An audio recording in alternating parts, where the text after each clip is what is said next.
In the Lord I take refuge. How then can you say to me, flee like a bird to your mountain? For look, the wicked bend their bows. They set their arrows against the strings to shoot from the shadows at the upright in heart.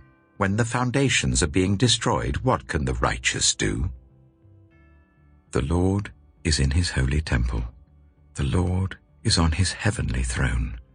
He observes everyone on earth. His eyes examine them. The Lord examines the righteous. But the wicked, those who love violence, he hates with a passion. On the wicked he will rain fiery coals and burning sulfur. A scorching wind will be their lot. For the Lord is righteous. He loves justice. The upright will see his face. Then he left the crowd and went into the house. His disciples came to him and said, "Explain to us the parable of the weeds in the field." He answered, "The one who sowed the good seed is the Son of Man. The field is the world, and the good seed stands for the people of the kingdom. The weeds are the people of the evil one, and the enemy who sows them is the devil. The harvest is the end of the age, and the harvesters are angels. As the weeds are pulled up and burned in the fire, so it will be at the end of the age. The Son of Man will send out his angels, and they will weed out of his kingdom everything that causes sin and all who do evil. They will throw them into the blazing furnace, where there will be weeping and gnashing of teeth. Then the righteous will shine like the sun in the kingdom of their Father. Whoever has ears, let them hear. The kingdom of heaven is like treasure hidden in a field. When a man found it, he hid it again, and then in his joy went and sold all he had and bought that field. Again, the kingdom of heaven is like a merchant looking for fine pearls. When he found one of great value, he went away and sold everything he had and bought it. Once again, the kingdom of heaven is like a net that was let down into the lake and caught all kinds of fish. When it was full, the fishermen pulled it up on the shore. Then they sat down and collected the good fish in baskets, but threw the bad away. This is how it will be at the end of the age. The angels will come and separate the wicked from the righteous, and throw them into the blazing furnace, where there will be weeping and gnashing of teeth. Have you understood all these things? Jesus asked. Yes, they replied.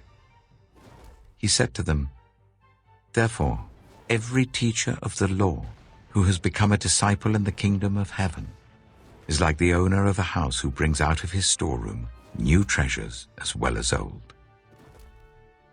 When Jesus had finished these parables, he moved on from there. Coming to his hometown, he began teaching the people in their synagogue, and they were amazed. Where did this man get this wisdom and these miraculous powers? They asked. Isn't this the carpenter's son? Isn't his mother's name Mary? And aren't his brothers James, Joseph, Simon, and Judas? Aren't all his sisters with us? Where then did this man get all these things? And they took offense at him.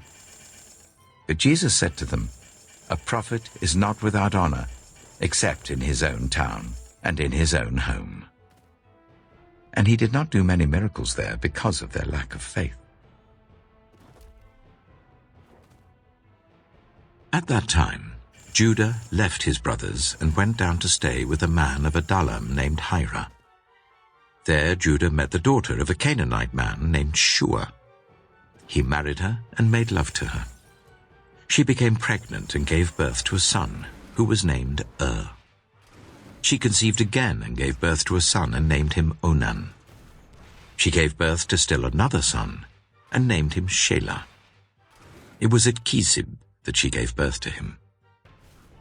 Judah got a wife for his firstborn, and her name was Tamar. But Judah's firstborn, was wicked in the Lord's sight, so the Lord put him to death. Then Judah said to Onan, sleep with your brother's wife and fulfill your duty to her as a brother-in-law to raise up offspring for your brother." But Onan knew that the child would not be his. So whenever he slept with his brother's wife, he spilled his semen on the ground to avoid providing offspring for his brother. What he did was wicked in the Lord's sight, so the Lord put him to death also. Judah then said to his daughter-in-law Tamar, "Live as a widow in your father's household until my son Shelah grows up."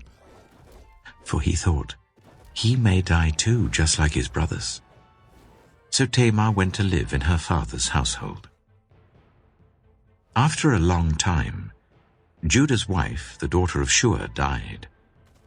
When Judah had recovered from his grief, he went up to Timnah to the men who were shearing his sheep, and his friend Hira the Adullamite went with him.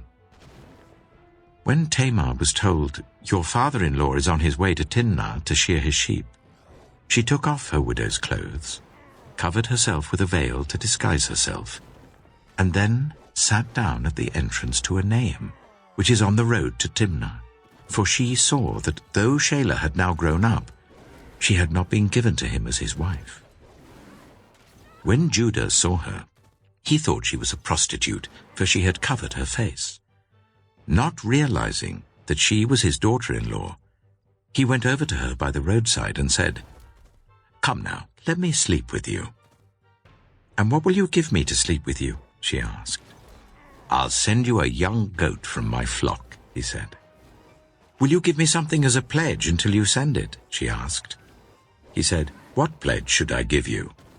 "Your seal and its cord and the staff in your hand," she answered.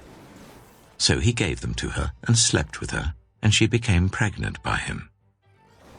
After she left, she took off her veil and put on her widow's clothes again. Meanwhile, Judah sent the young goat by his friend the Adullamite in order to get his pledge back from the woman, but he did not find her. He asked the men who lived there, "Where is the shrine prostitute who was beside the road at Enaim?" "There hasn't been any shrine prostitute here," they said. So he went back to Judah and said, "I didn't find her. Besides, the men who lived there said, 'There hasn't been any shrine prostitute here.'" Then Judah said, "Let her keep what she has, or we will become a laughingstock. After all, I did send her this young goat, but you didn't find her." About 3 months later, Judah was told, "Your daughter-in-law Tamar is guilty of prostitution, and as a result she is now pregnant." Judah said, "Bring her out, and let her be burned to death." As she was being brought out, she sent a message to her father-in-law. "I am pregnant by the man who owns these," she said. And she added, "See if you recognize whose seal and cord and staff these are." Judah recognized them and said, "She is more righteous than I, since I wouldn't give her to my son Shelah."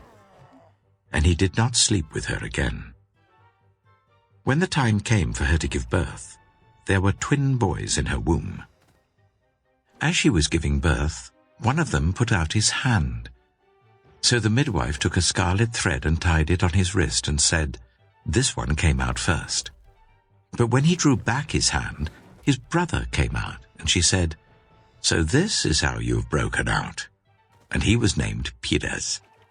Then his brother who had the scarlet thread on his wrist came out, and he was named Zerah. Genesis chapter 39. Now Joseph had been taken down to Egypt. Potiphar, an Egyptian who was one of Pharaoh's officials, the captain of the guard, bought him from the Ishmaelites who had taken him there. The Lord was with Joseph so that he prospered, and he lived in the house of his Egyptian master. When his master saw that the Lord was with him, and that the Lord gave him success in everything he did, Joseph found favor in his eyes and became his attendant. Potiphar put him in charge of his household, and he entrusted to his care everything he owned. From the time he put him in charge of his household and of all that he owned, the Lord blessed the household of the Egyptian because of Joseph. The blessing of the Lord was on everything Potiphar had, both in the house and in the field. So Potiphar left everything he had in Joseph's care. With Joseph in charge, he did not concern himself with anything except the food he ate. Now Joseph was well built and handsome. And after a while, his master's wife took notice of Joseph and said, "Come to bed with me." But he refused. "With me in charge," he told her, "my master does not concern himself with anything in the house. Everything he owns he has entrusted to my care. No one is greater in this house than I am. My master has withheld nothing from me except you, because you are his wife. How then could I do such a wicked thing and sin against God?" And though she spoke to Joseph day after day, he refused to go to bed with her or even be with her. One day, he went into the house to attend to his duties, and none of the household servants was inside. She caught him by his cloak and said, "Come to bed with me." But he left his cloak in her hand and ran out of the house.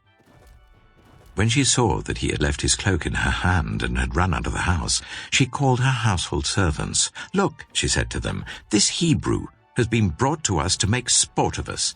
He came in here to sleep with me, but I screamed. When he heard me scream for help, he left his cloak beside me and ran out of the house." She kept his cloak beside her until his master came home. Then she told him this story. "That Hebrew slave you brought us came to me to make sport of me. But as soon as I screamed for help, he left his cloak beside me and ran out of the house." When his master heard the story his wife told him, saying, "This is how your slave treated me," he burned with anger. Joseph's master took him and put him in prison, the place where the king's prisoners were confined. But while Joseph was there in the prison, the Lord was with him. He showed him kindness and granted him favor in the eyes of the prison warden. So the warden put Joseph in charge of all those held in the prison, and he was made responsible for all that was done there. The warden paid no attention to anything under Joseph's care, because the Lord was with Joseph and gave him success in whatever he did.